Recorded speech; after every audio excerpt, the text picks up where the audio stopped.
Well, hello.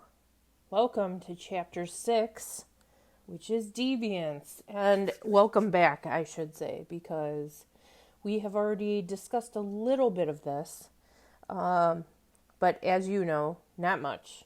So I wanted to come back around. We really need to discuss the Deviance chapter before we watch 13th, which is a documentary about the prison industrial complex. And what is ultimately the prison system and the criminal justice system. But in order to really be able to dig into that, we need to talk about deviance. So thank you for your patience in coming back around.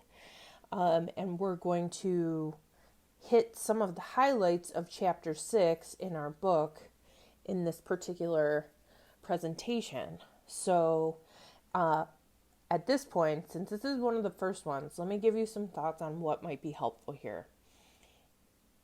Because this is a video, you have the ultimate ability to stop, pause, go back, rewatch, whatever. So I'm going to leave it up to you in terms of what you need in order to walk away understanding the concepts that we're talking about. So because we're shifting away from the exam mentality, you may not need to take notes in the way that you've taken them before. On the other hand, if while you're watching this and you're trying to concentrate on what you're doing, taking notes helps you, you should do that. Do whatever you can to be able, the goal for me is that you're going to walk away with the concepts and you're going to understand what the sociological perspective is when it comes to studying deviance and social control. So get whatever you need. I know I have a hot beverage in front of me. I have the book in front of me that is open. Maybe you want to do a dual screen on your computer if you're able to do that. Maybe you listen to this while you're driving in the car, going to get only your essential items for family members or neighbors who can't go out themselves. However you want to do this, it's good that you're here. So let's go ahead and get started.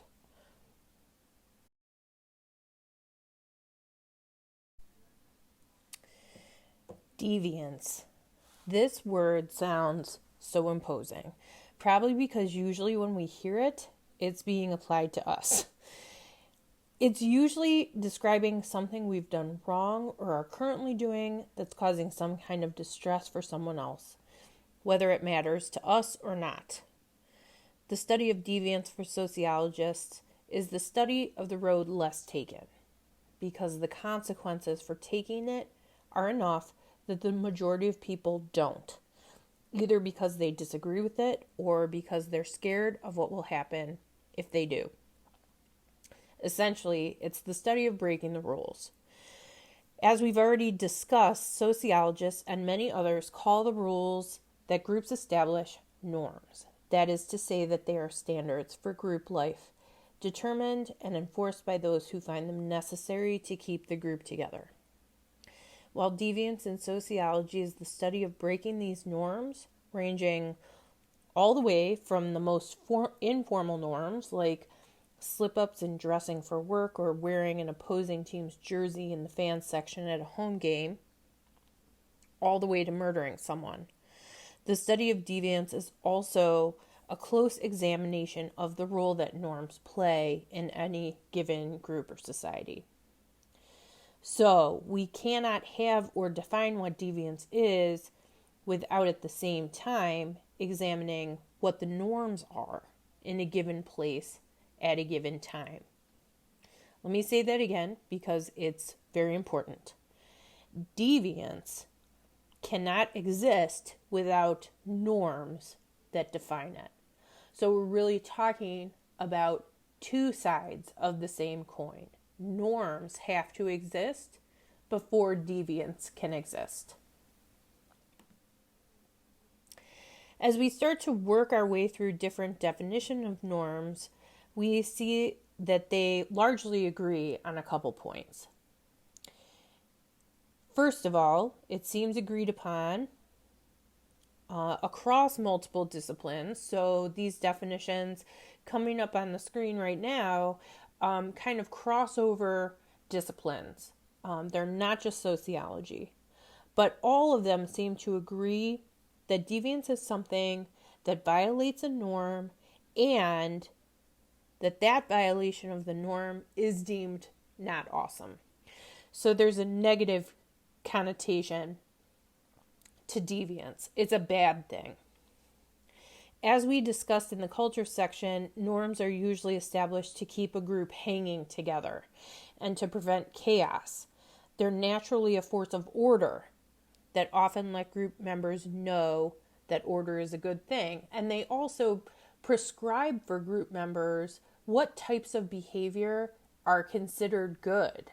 So deviance is the study of the reverse of that, which, when we think about it that way, we start to imagine how interesting it becomes. If people are generally agreeing that they want to stay in a group, and they agree on the shared values and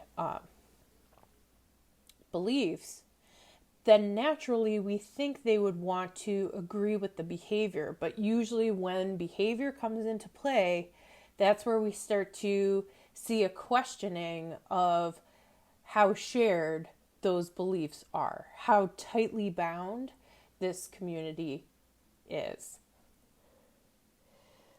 Okay. So order is the key point here. Anything that violates that, those shared sets of beliefs are going to threaten the order. And for groups, any threats to orderly and approved behavior threatens the group itself. Okay, so everybody seems to agree that deviance is not something that's generally good. Obviously, the tricky part of that comes in determining who gets to decide that their norm is the norm that should be adopted. Many times, majority rules is kind of the way that we work. And that means that anyone who's not in the majority on a given norm faces the possibility of being either becoming deviant and doing things that are labeled as deviant, or being thought of as deviant. Why is this such a bad thing? Because deviance always comes with consequences. There are always consequences. The definition that our book gives for deviance is the best one that I've seen in a long time, which is already somewhat impressive because deviance can be very hard to define, but it necessarily includes as a condition of deviance that there's always a negative reaction involved. I like this because it calls attention to the fact that deviance doesn't happen in a vacuum. It's always related to a norm, and that norm is enforced by people. So deviance is by its very nature a social activity. But we also have to remember that deviance always comes with socially enforced consequences. Violating norms is rarely free. Remember that norms are expectations shaped by the shared values and beliefs of a group. So if someone violates a norm, they're also essentially indicating they're no longer in agreement on one of the shared values or beliefs of the group. So deviance threatens their membership in that group. Of course, if we consider who the values and shared beliefs work for and who they necessarily work against, it's no surprise that people might want to deviate from norms, especially if the norm is detrimental to them or threatens them in some way. We'll talk more about this idea of people being, especially as societies grow larger and larger, there's always the chance that you're going to have more and more splinter groups falling under the umbrella of a society, which means you're going to have some disagreement within that group about shared beliefs. The question becomes whose shared beliefs and therefore the expectations for behavior win out at the end of the day and become the generally accepted norm. There are going to be people who that doesn't apply to, and they are going to already become deviant just by being in the minority, that's very vague to think about now. As we talk more about the perspectives coming up, that'll become clearer. What's interesting here, though, is that deviance always has some kind of consequence that's usually at scale with how formal the norm is that they're breaking. This is not always the case, but it's mostly the case. Typically breaking informal norms, things like bucking the mainstream trends of fashion or acceptable behaviors at recess when we're little kids, those have less threatening consequences. You might deal with peers who make fun of you a little, or a boss who slaps you on the wrist, ways that people remind you that you're out of line, but they don't threaten your way of life necessarily. When someone breaks more formal norms, those would be the written rules or laws. Those come with prescribed punishments, and those can be severe.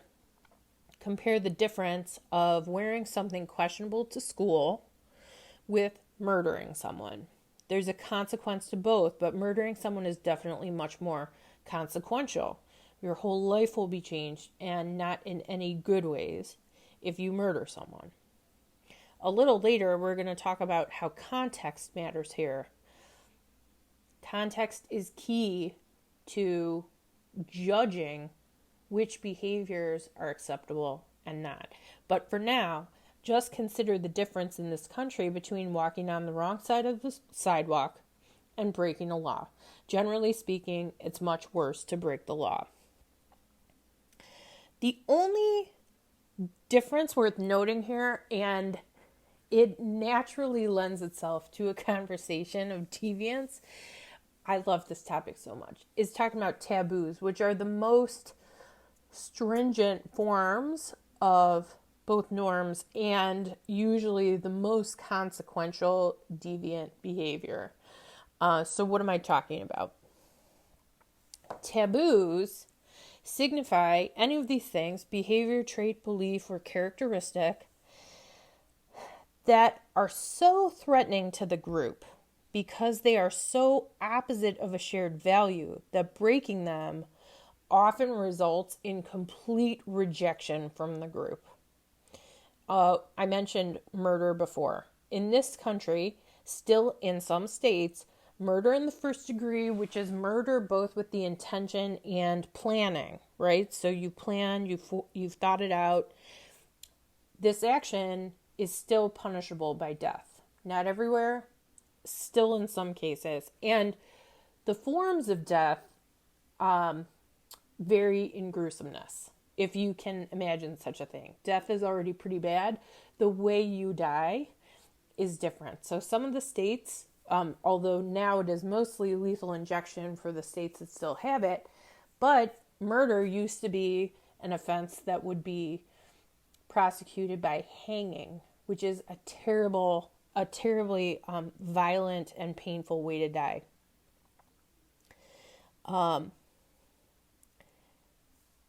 Punishable by death is a heavy price to pay.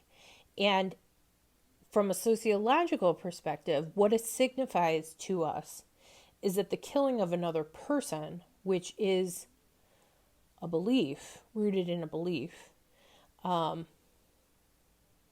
threatens the group so gravely that it cannot be tolerated because it directly threatens the existence of the society. If we think about it, we can see that that makes sense. If society did tolerate murder, it eventually would lead to its own extinction physically.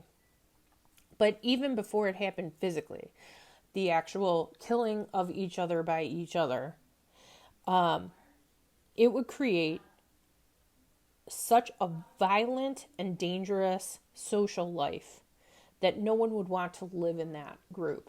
There would be essentially no social bonds. What would your bonds be based on? The idea that it's okay to kill other people? That's almost a non-bond. That's the opposite of a bond. And so you wouldn't have social life. It would break.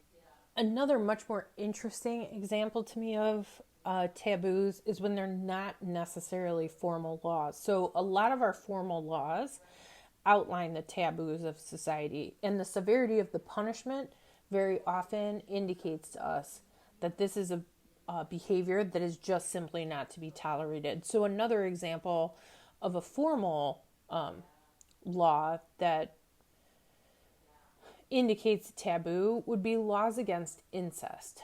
Society also doesn't deal with incest very well, thankfully, because that would be awful. But the reason this example is interesting to me is because it's an informal taboo. So as far as I know, there are no laws in at least the U.S. Prohibiting cannibalism, but it is perhaps the most deviant behavior that exists, because the consequences for doing it are so severe.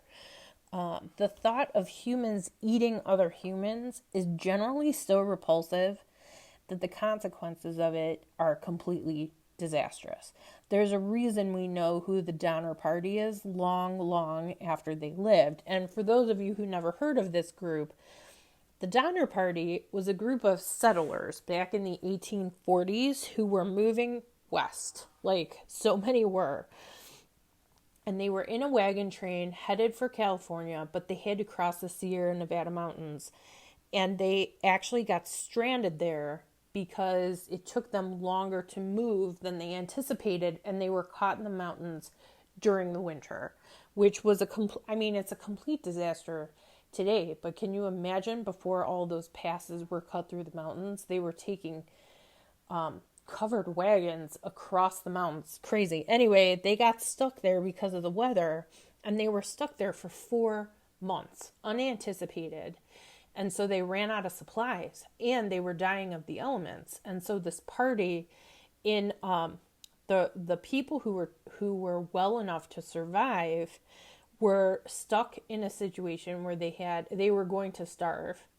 And so the story goes, members of the group started eating members of the group who were deceased. It is a grim story. I've never really read it. And actually, I went back and looked at it. The Wikipedia page for the Donner Party is really excellent. So if you want to read more about it, you can. But what's so interesting about it is that many of the descendants of that particular group of people dispute that it ever happened. And there was never really significant physical evidence that proved that it happened either. So we don't even know if this is exactly what happened or not.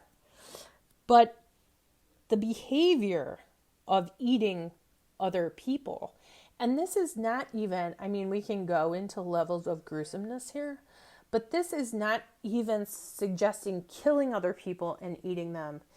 I think there's a whole element of eating them after they've deceased is even more strongly taboo, that the suggestion of it has created this generations-long legacy of shame and sensationalism. There have been movies about the Donner Party. When you say there's a bunch of cultural references to the Donner Party. That phrase is associated with like very, very gruesome things. And it's because of this alleged story of cannibalism. It's what they're known for, and no one can actually prove that it happened. But it's part of their family legacy now. So much so that current members of the family are disputing the story, trying to get that characteristic off of the family legacy. It's never going to happen, but it's an extremely strong consequence. Look at how many people across generations are affected by that behavior, and it's not illegal. It's just so bad that there's no way anybody would risk doing it, because you're essentially culturally shunned. Not even just for that lifetime, you're shunned. Your whole family is shunned and continues to be. So deviance can play a huge role in people's lives and how they live it, especially if they cross the boundary of doing something that's considered taboo. So at this point, it should be pretty clear as to why sociology is interested in studying deviance.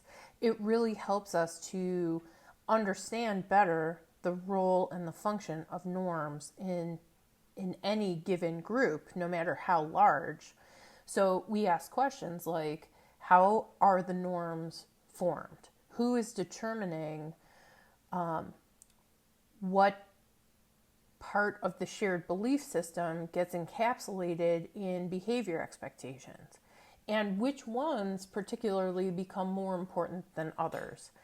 Personally, I think this is a very interesting conversation when you're talking about small groups. Larger groups like societies, if we talk about America, you're trying to gather together the beliefs and shared interests of millions of people. Certain things are going to rise to the top, and they're pretty simple, like don't kill people is a generally good, acceptable expectation. In smaller groups, though, each individual has much more power to determine what's important. So norms in small groups tend to be a lot more fluid, which is interesting to me. Other questions we want to know more about is how strict do they become? How strong are the sanctions against them? So we just talked about taboos. What type of punishment ends up happening for someone or a group of people who decide that they are going to go against the accepted norm?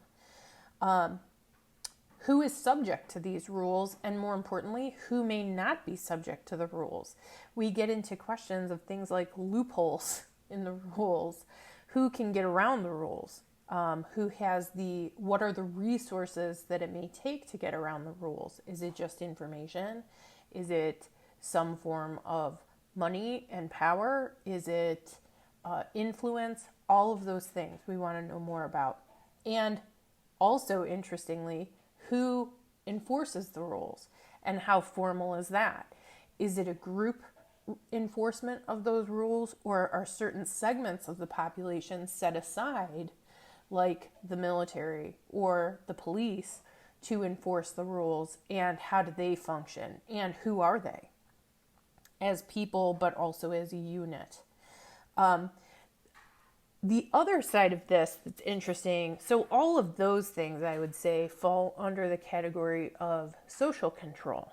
We're trying to understand how a group, no matter how large, determines how to control their people. So all of those questions, really A through C, talk about social control or systems of social control.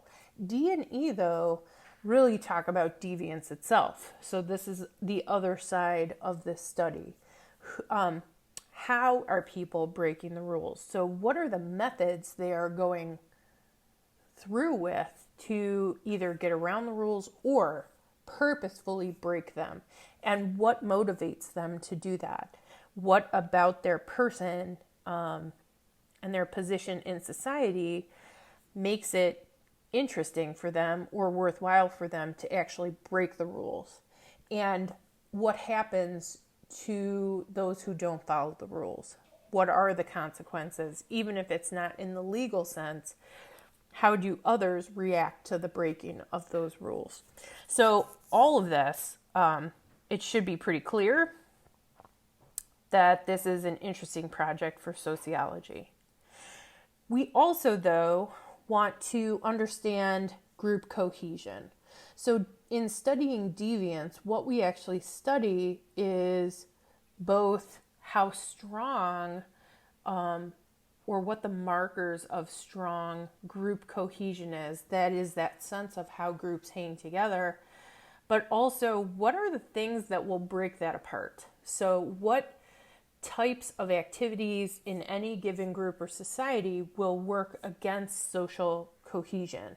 And how do groups respond to acts of threat to that social cohesion? So how do they innovate around it and really get beyond it. Because as it said early on, I think in the chapter 2, the question is, there's always going to be some deviance. You're never going to get 100% of people to do what they are told to do, unless they really all agree that it's important, which is a rare scenario.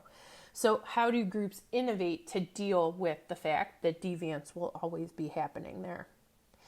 And finally, it really helps us to understand the power of culture and how culture works. Remember that culture is those systems of shared beliefs and values. So what roles specifically do they play? A lot of times I end up talking a lot about the word operationalization. It's a very long and hard word to say, but what it really means, or what we're trying to get at when we talk about that, is how do people take ideas and turn them into actions and behaviors that can be observed. So how do you take an idea and turn it into something real because it is a behavior that can be observed? That question is really the ultimate question for culture study. And so studying deviance and social control really gets to the nugget of that activity. It's really in our actions every day that we are constantly living out our own individual beliefs. The question is, how do those relate to the beliefs of the groups that we're in? And what role do we take in those groups? Are we often bucking the system? Are we sometimes bucking the system? Are we never bucking the system? And if we are, what are the circumstances that creates the need to buck that system? So these are all questions for sociology for sure. I just want to put in a plug for power here because I have been told by many people in my life that everything for me comes down to power. And it really does. I think you can't understand social life without understanding power. But that is my own kind of perspective. Not everybody agrees with that. I will say, though, that deviance often allows us to examine where the power lies. Because deviance is ultimately, it's kind of the ultimate act of agency. And here's why. Here's what I mean. Agency is the ability that we all have to act at any given time as we want to. Other disciplines call it free will. Some people may call it my right to live, right? It's just that ability to choose what we want to do.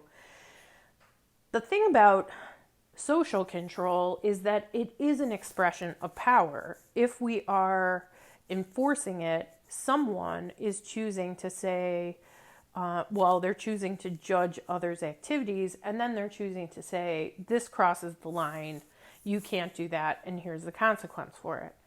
So for me, the group that's enforcing the norms has power, and the circumstance really determines what kind of power they have. Is it the power of a majority, so power in numbers?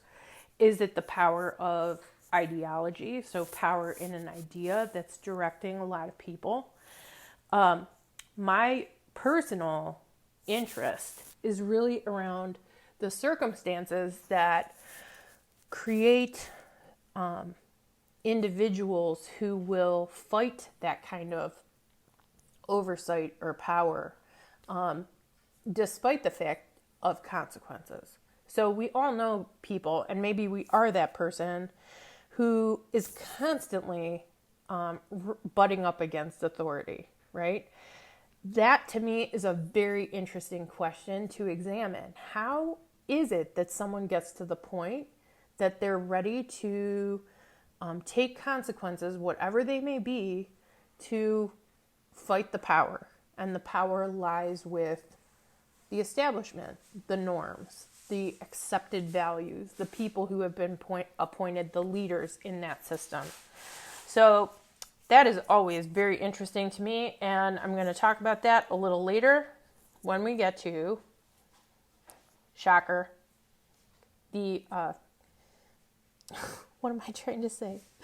Conflict theory. when we get to conflict theory, I'll come back to the power. All right, but for now, we got to move ourselves on toward examining the way sociology studies deviance and social control from the different theoretical perspectives, and you're going to love what's coming up next.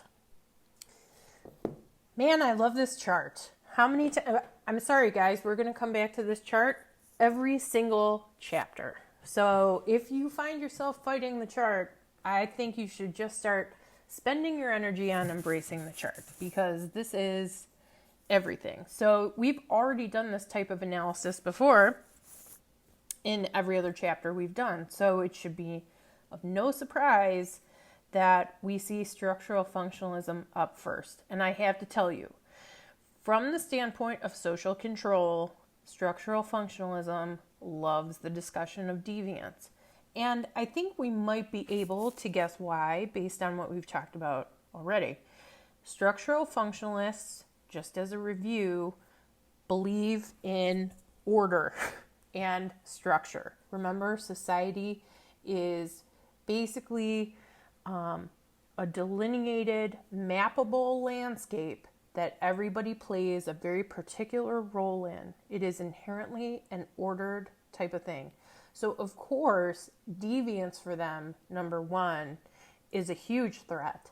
And number two, the act of social control is very important, because if your whole assumption is that social life is inherently ordered, then deviance is going to threaten that, both the society and the theoretical approach. So they invest a lot of time in this. In fact, structural functionalists and symbolic interactionists really take the charge when talking about deviance. To my chagrin, conflict theory does not offer a lot, but it offers a powerful punch, and we'll get to it. But when we're talking about, and this is Durkheim, you should recognize Durkheim by now, the key pieces of deviance for structural functionalists is that it serves a purpose in a society. Without deviance, you would have less clear moral boundaries. You would have less clear understanding of how society functions in terms of social cohesion. So for structural functionalists, deviance serves a very important purpose. So the basic stance is that norms create social stability, and therefore deviance, being the opposite of the norms or a challenging of the norms, necessarily creates social instability.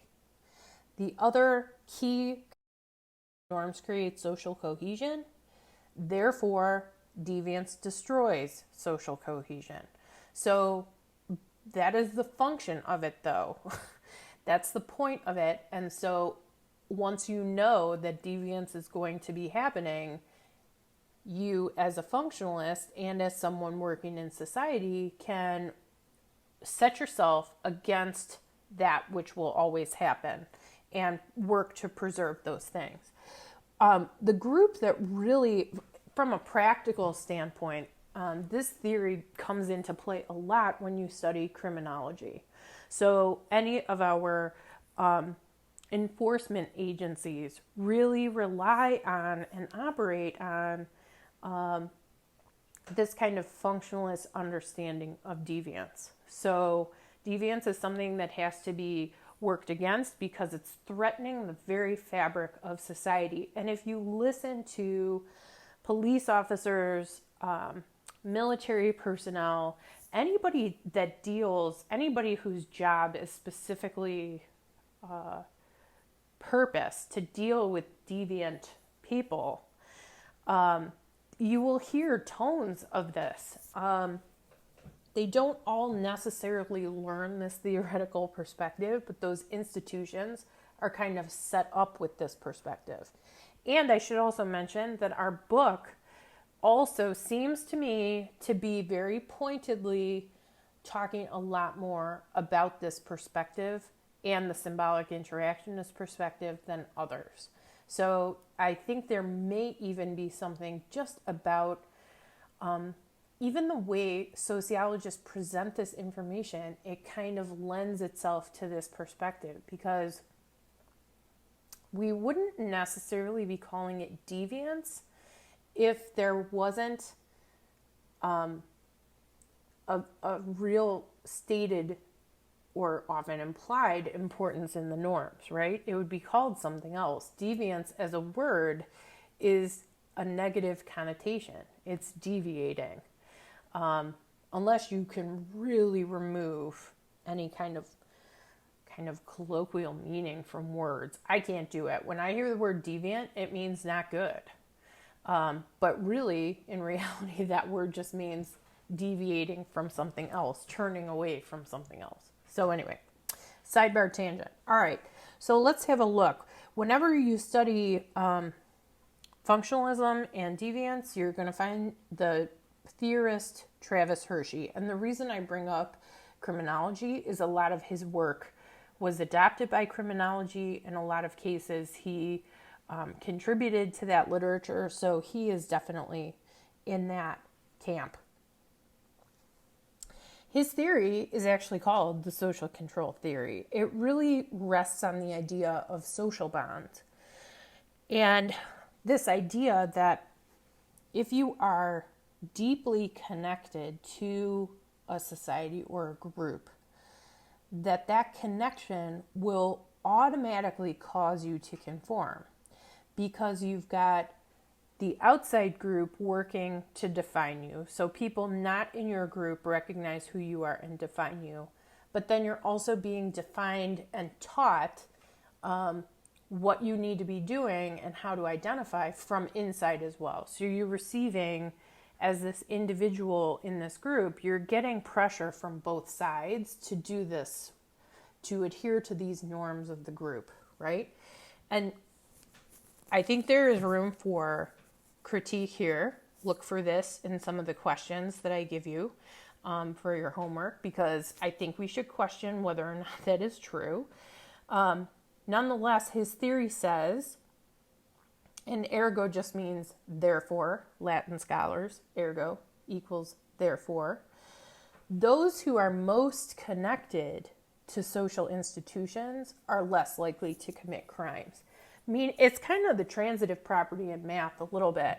It's a very logical conclusion, because if you are tightly connected to a social institution, you're almost indoctrinated into the identity and the shared values and beliefs of that institution. So therefore, as an individual, you become less likely not only to choose to be deviant or not follow those things, but you also become less able to see that as an option. So a lot of times, and Emil Durkheim, his primary interest was in religion. I think you can see this applied in a religious setting when you consider how people become very, very connected to a church or a type of religion. Their entire world becomes shaped by the rules of that religion. At least for some people. That's it. How many people that happens to, it's variable. But that type of institution really colors everything about the choices that they make inside and outside of it. They become that institution in their person. I think the same could be argued for military as well. Military is a total institution. They have every piece of culture that you possibly need to completely direct your way of life. And so you find that people who are deeply ensconced in that, they're much less likely to buck that system, because the more bonded you are to those people, to those ideas, to those institutions, the less likely you are to the less able you are to even see other options, right? So that is his theory. So what that gives us is hang out with good people and you'll do good.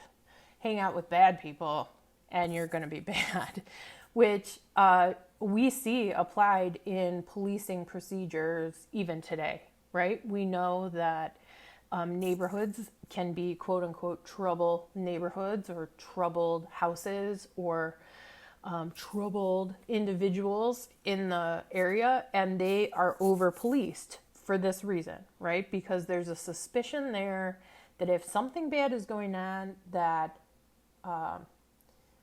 they will more likely continue to choose the deviant path. This is how we get on the path toward profiling, but we'll hold on to that for a little while.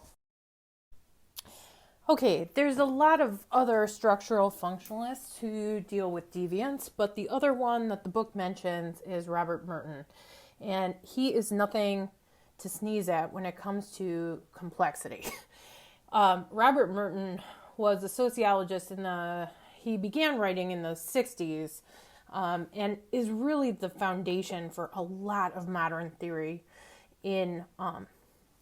from kind of the functionalist perspective. So one of the ways you can always know that you're dealing with structural functionalism and theorists is when they offer you charts and graphs.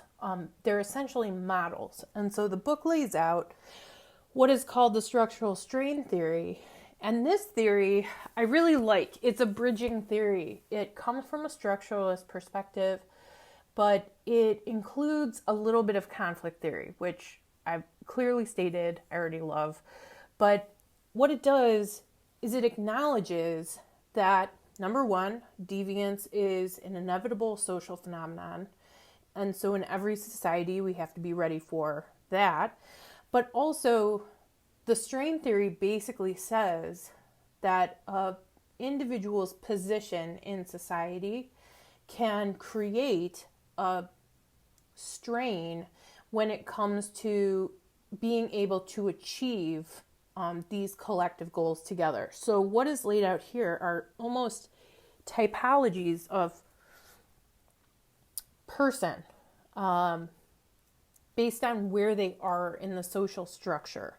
The reason this is a bridging theory with conflict theory is because it's really one of the only, or one of the first, I guess, functionalist theories that recognizes that there's inequality inherent in the system. And so even though everyone may play a function, everyone does not have equal opportunity to the same shared goals and dreams. And so that was a huge kind of step forward in recognizing that the structure is not neutral, but in fact can disadvantage some people.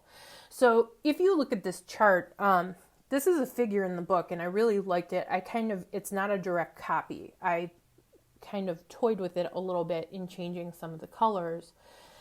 But what you can see from this typology that he offers is that the place in the social structure, really the theory says, creates these 4, ultimately 5 kinds of actors within the system.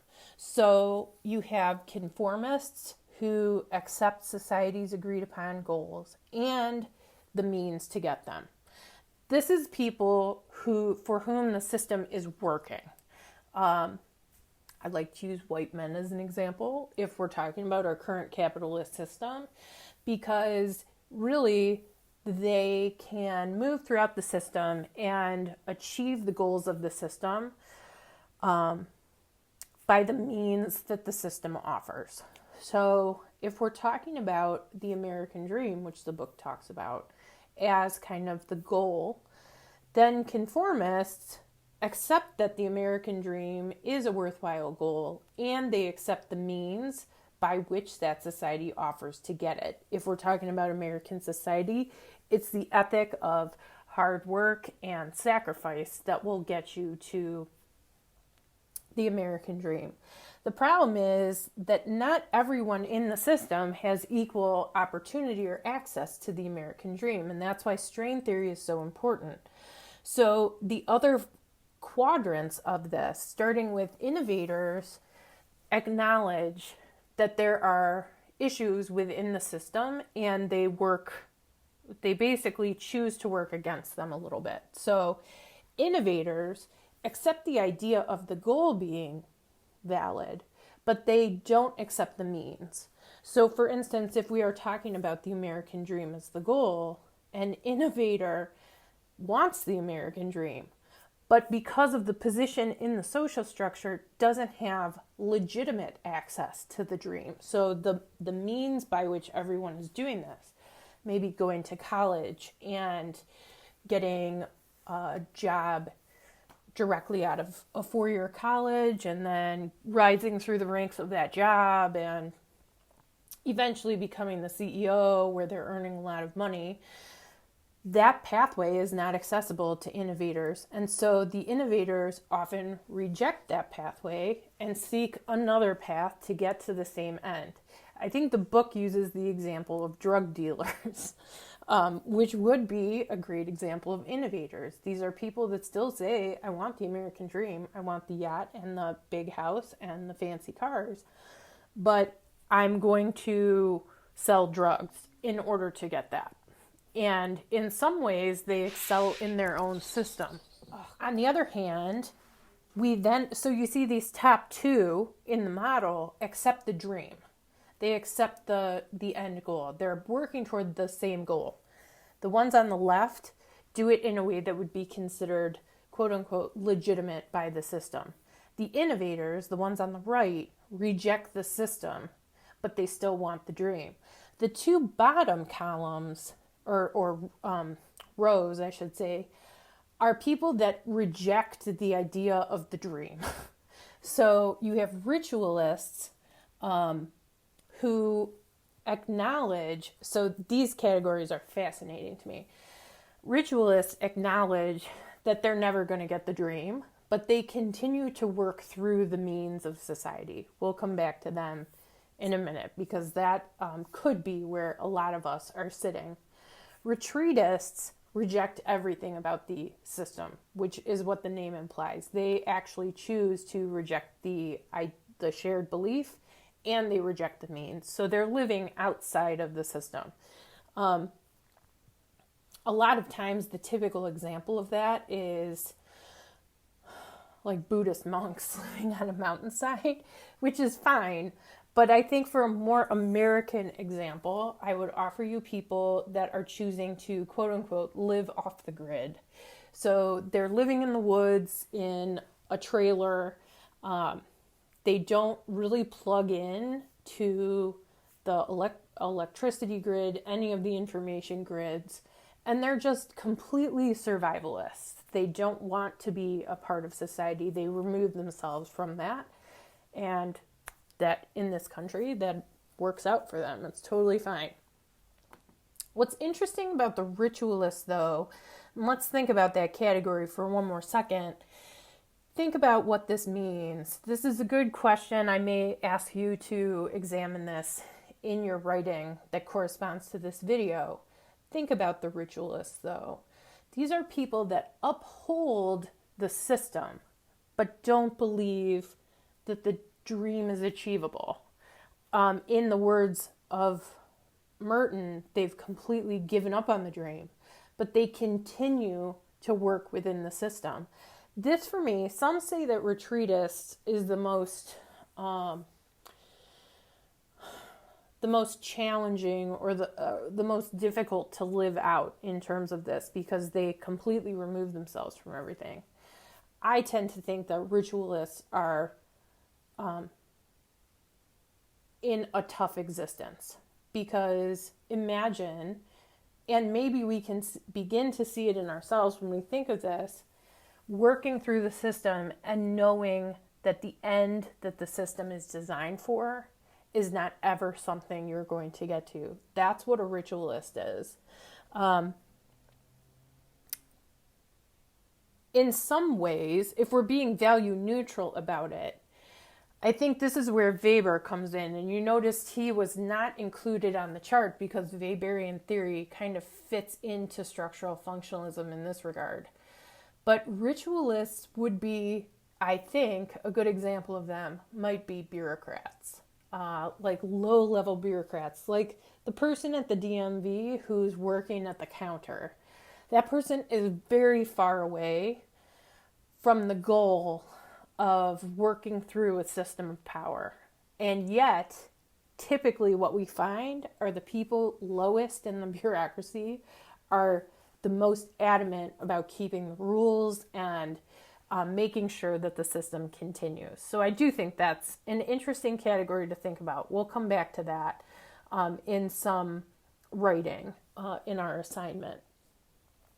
The last category of person that, and I love that Merton created this category, is the rebels, and this is the real nod to conflict theory. Rebels not only reject the current system and the current means, but they choose to stay in society and press for all new goals and a new means to achieve them. So in a lot of ways, if we look to, and I don't mean to invoke him politically here, but if we look to the movement that Bernie Sanders has created around himself, it's a good example of what rebels might look like. Now, there is some place to critique that idea because they are living, like Bernie himself is clearly living and successful within the current system. However, based on everything that he has said, he's rejecting the established understanding of what the American dream is, or frankly, what citizenship means, and he's rewriting what that could mean. And there's a lot of examples of rebels throughout history, both what we may consider for the good and some that we would consider for the bad. So it's not intended to be a positive or a negative term. It just explains where they are in relation to the system itself. So that's going to wrap up structural functionalism. Okay, so we return to our favorite chart, my favorite chart, your favorite chart. We all love it. And we've done a pretty good job of working our way through structural functionalism for now. The good news, when Marx shows up on our chart, is that conflict theory is very easy to figure out where they sit in terms of studying deviance. And the good news for all of us is that conflict theorists typically don't study deviance. They wouldn't even call it that, I don't think.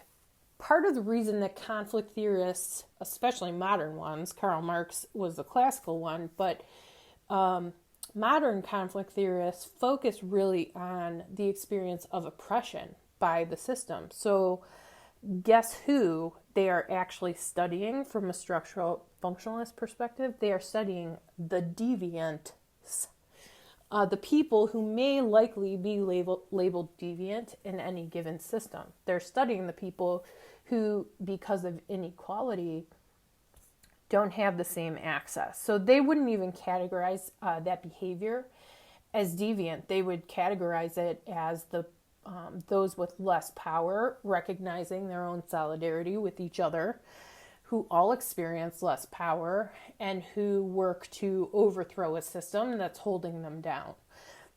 The book quickly mentions Quinney as a theorist who may have a take on deviance, and even this example kind of proves exactly what I was just saying. The idea that capitalism as a system, as an achievable end, makes deviance inescapable for workers. So the very system itself, because of the way it structures power and it leaves some people without any, really makes those experiences in society almost necessarily deviant. So workers in any form, frontline workers are often asked to do things that either put them in danger, at risk, demean them. And any theorist who comes from the conflict perspective would say, we can't call that deviant necessarily because the system itself is almost forcing the bucking of that system by people who are just seeking to have a better life and existence for themselves and be part of the social structure. So the good news about that, as much time we spent on structural functionalism, that's as little time as we need to spend on conflict theory in talking about deviance, because they really just don't think about that activity in those terms.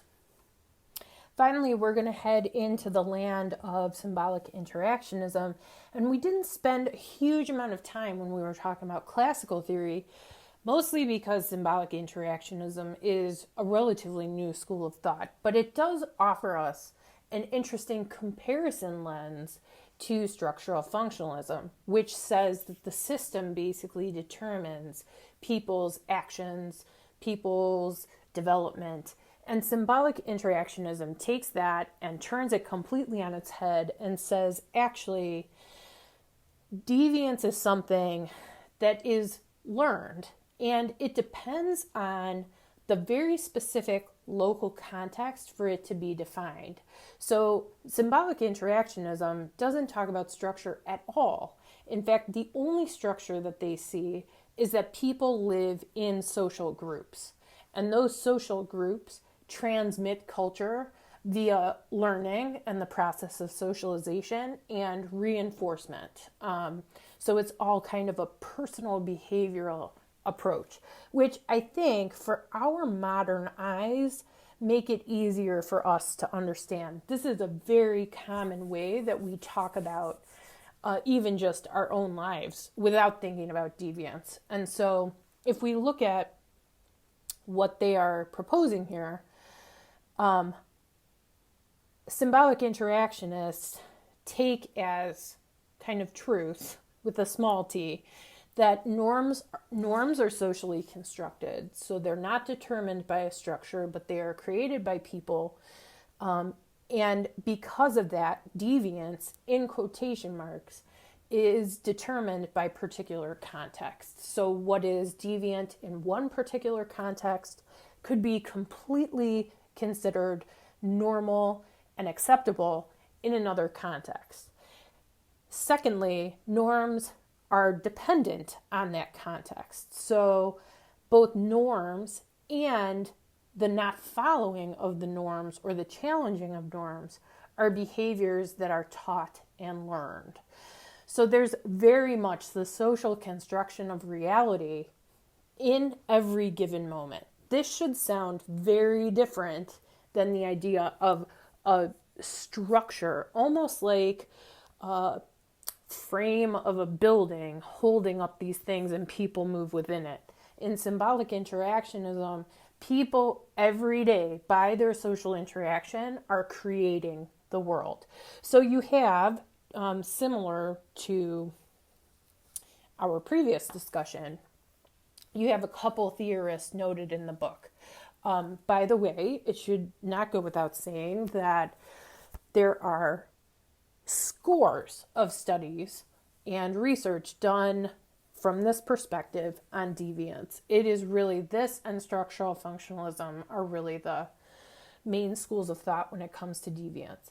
And so you have kind of what would be considered almost a classical theory here, because it was originally written in 1939, which at the time was an incredible move away from this kind of functionalist perspective, which was kind of coloring everything about sociology at the time. You have Edwin Sutherland offering the differential association theory, which says that via our social interactions, we learn how to be deviant, and thus hanging out with bad groups makes us deviant. And bad groups is in quotation marks. Or peer pressure creates the opportunity to be deviant. If everybody else is doing it, I'm going to do it too. And so this kind of underlies, I think the book says, this is like your parents telling you to not hang out with the bad kids at school. It is a little bit, it has been refined over time. And you'll notice that there's 2 citation years for this. So what has happened is in 1939, he proposed his original theory. In 1992, he and other colleagues, graduate students and people he was working with at the time, offered an update on the theory, essentially. And he did correct some of what ends up looking a little simplistic to us today about this. So you have the introduction here of the influence of society. So peer pressure, groupthink and stuff like that, right? Where you're kind of going to go with the flow of what everybody else is doing. If it tends to be deviant, guess what? You're going to get swept up in a wave of deviance that's been socially created, is what this theory says. We also have, Howard Becker is, when it comes to sociology, American sociology particularly, he is just everywhere. And the funniest thing about him is many of my teachers knew him or know him personally, and everybody calls him Howie, which I think is just very 1960s. Anyway, Howard Becker gives us labeling theory, and this is so common to us today that we almost can't imagine that there was ever a time without labeling theory.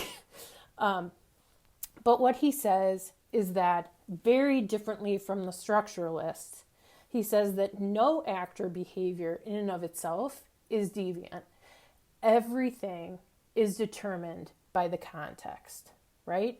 So depending on the situation, a particular act in one case could be considered deviant. In another case, based on that context, it could be considered completely appropriate and normal. We also have the introduction, because now you have this level of judgment moving from like this big structural, like the institution is going to tell you what's appropriate and not, to kind of an everyday, everyman judging for himself what's appropriate and not, and what norms mean and don't. What comes up in this theory is the effect of being labeled deviant by peers and by others and by self. So we have these concepts that appear that the book talks about. They reference, I believe, Looking Glass Self is Cooley's concept from the 1930s, the idea that what others tell you about yourself, so your reflection to others, begins to shape what you think about yourself. So it's not just this internal understanding of who you are, but you come to understand who you are also based on the feedback of other people. Well, if we label other people as deviant, or you are labeled as deviant by other people, the theory says that has an effect on how you see yourself, and you can begin to embrace an identity that is based in deviance. And so that is a new addition to sociology via Howard Becker. And we also have the idea of the self-fulfilling prophecy, which is the idea that what you think you are, you become. So these two things together create a powerful set of implications for what it means to be labeled as deviant, right? If others are giving you feedback that you are deviant and you come to believe that you are deviant, then the theory of self-fulfilling prophecy comes around and says, even if you weren't deviant, you're going to start becoming or choosing that identity. You're going to choose to be deviant according to the norms of where you are, which is really deep. It means that we have, unlike the functional perspective, in the symbolic interactionist perspective, not only are we able to determine for ourselves what our interpretation of the norms is, but we also have total control of whether we embrace the deviance or whether we work against it. And either one is interesting to sociology. There's no value judgment. The value judgment of all of this comes in other disciplines. This is where you get into the kind of running up against sociology of psychology, of ethics, of, we as sociologists, we're interested in the circumstances and those kind of mechanisms, both external and internal, that lead people to choose outrightly to do something that would be considered deviant given their context. So that's kind of the the flip side of the structural perspective. And so now we've made it through all of our theoretical perspectives. Praise Jesus. All right, last on our list of to-dos for this particular topic is to talk about the limitations that studying deviance from a sociology perspective kind of ends up having. Sociology is limited when it comes to studying deviance, as is everybody, right? Deviance is a phenomenon that is very complex. It involves a lot of moving parts. And so the main thing to take away from this chapter, from our brief discussion of deviance, is that no one perspective, no one sociological theory has yet fully accounted for deviance in all of its complexity. This is again why we have to consider, in our current research on it, we have to consider using multiple methods.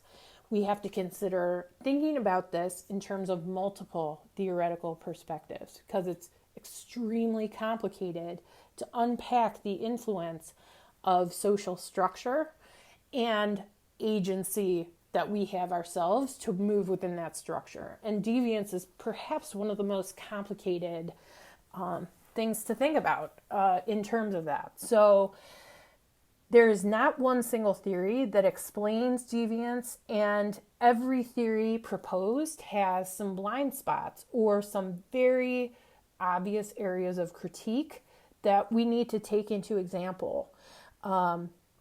One of the critiques of theory that should often happen is how applicable is that theory to everyday life? So as you walk around, do you see evidence of the social strain theory by Merton more than you may see evidence of the differential association theory? The question is really, how well does that theory apply to what we observe in everyday life? That's an excellent question for your consideration as well. So I hope you've been paying attention. The good news about that is you can watch all of this again. The second thing we have to think about is that our earliest theories of deviance they were not developed in a world that considered mental illness as a medical condition. And so earliest theories of deviance were using examples in the broader society of people behaving in certain ways because they had mental illness. So early on, mental illness was labeled essentially or categorized as deviant behavior. Since, for a while now, researchers certainly have acknowledged that mental illness is not a behavioral condition. Mental illness is a chemical, medical, biological condition in humans. And so if there's behavioral consequences to that, we can't treat that the same way as we would treat someone who does not have a medical condition of mental illness acting in the world. So we have over time acknowledged that mental illness and behavior that stems from it cannot, nor should it be considered deviant. It is now categorized as a symptom of a medical condition, just like running a fever or having hives. That behavior is classified as something else, and it really, sociology doesn't particularly spend much time touching that. That has become the realm of social psychologists and clinical psychologists as well. Unfortunately, though, a lot of our early theories did consider that. So even if you think about what we've talked about regarding Durkheim and the study of suicide, he considered that social behavior, and the suicide was based on valuelessness. If science at the time had said, guess what? All of the men that you studied who committed suicide actually had clinical depression, that study would have been totally different. So we do have to acknowledge that in our earliest theories, and by earliest, I mean, I'm talking about the theories that came out in the 1930s and before, mental illness was not nearly understood. It was really, it became much more understood really in the 60s and forward. So just acknowledging that. Okay. There's a wide variation between quote unquote determined and quote unquote chosen deviant behavior.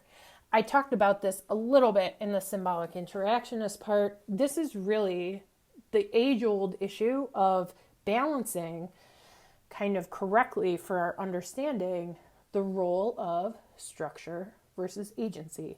How much room do we have to act within society versus how much chance are we going to take to act in that given way?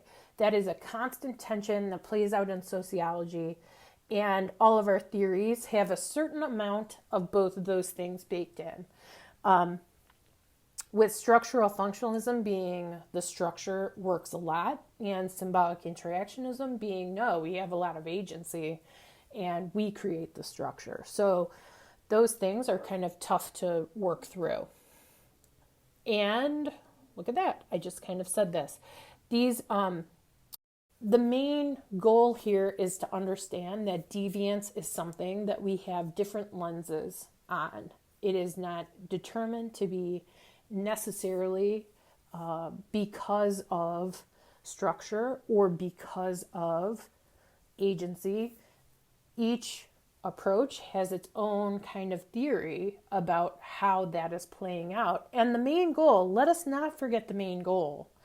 The main goal is to understand why and how and who is bucking a social structure that they initially bought into. So if they're part of a group, how does that grouphood either lead them to challenge it, or were they, did they develop in such a way that they were never actually part of the group and they're just trying to press out of the group? Who is really trying to reform the group? All of these things we have a lot of good reasons to study deviance. And our theoretical perspectives just give us the different lenses that we can use to kind of understand those questions. And I offer you here that the key is figuring out how much of the structure and how much of the individual behavior do we factor in explaining this category of behavior. Okay, so this has been a lot. It's been a lot for me to talk about. It's a lot for you to think about. I just want to throw out there that we have some next steps here. So this is kind of the only lecture video that you're going to get for Chapter 6 in Deviance. Our next video is going to focus really on crime. And if you're following along, you'll notice that I have now subdivided the chapter into two parts. So this is essentially part 1 of Chapter 6. In the next video presentation I'll discuss crime, and that's going to lead us right into watching the documentary next week. So you'll want to go to D2L and find the assignment for this video. It will be titled Deviance Part 1 in there, and do the assignment for sure. Deviance Part 2, which will be crime, is going to come out on Thursday, April 2nd. So don't go looking for it before then. But once it's up, make sure to watch that. And I'm also going to post in D2L the link to 13th that you can watch. You do not need a subscription. It's a free online video as far as I'm aware. Make sure that you have access to that. Just double check and let me know if you have trouble with that. If you do all of those things, you're in a good spot. So send me an email or a little message via D2L if you have any questions. These assignments, everything that is listed here will be available by class time on the 30th, on the 31st. Shoot, I had the wrong day. Everything will be there by class time on what would be Tuesday, right? So the 31st by 12:30, all the stuff you need to complete this little module will be up. And the next module is crime, and that will be up by Thursday, and then we'll be off to the races. So otherwise, everybody stay home, wash your hands a lot, make sure to stay well. Keep me posted on how things are going for you, and I will talk to you in the next video. All right, have a good one.